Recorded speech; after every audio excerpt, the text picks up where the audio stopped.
Et donc, quand on nous vend une guerre, il faut appliquer 5 principes. Le premier, occulter les intérêts économiques.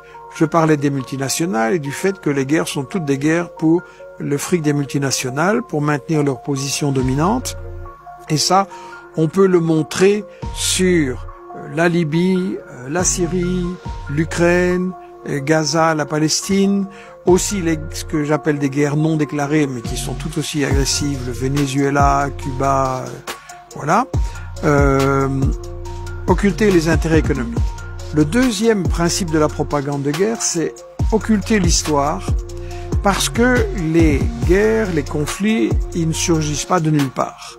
Il y a des situations locales, il y a des conflits existants entre des groupes religieux, entre des minorités et des majorités, entre un dictateur et certaines régions, sur toutes sortes de questions.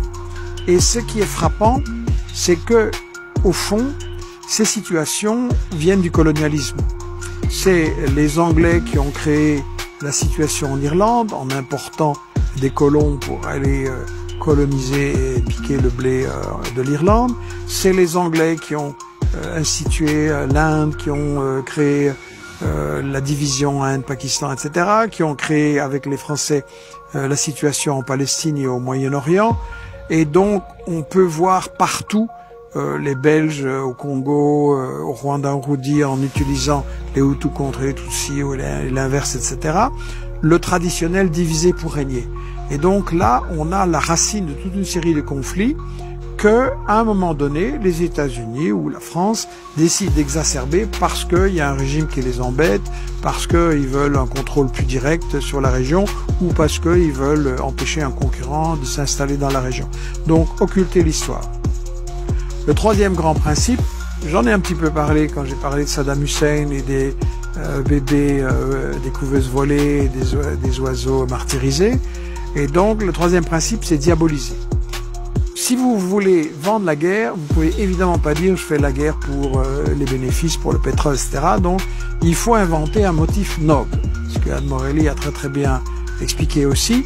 Et donc, nous, les Occidentaux, on est là pour défendre la démocratie, les femmes, contre le terrorisme, contre les armes de destruction massive, etc. Et donc, il faut flanquer la trouille. C'est aussi simple que ça. Il faut présenter... Les gens, évidemment, n'ont pas envie qu'on fasse la guerre. Ils savent quand même que la guerre, c'est pas une bonne solution. Et donc, il faut leur dire que c'est absolument nécessaire pour arrêter un grand danger.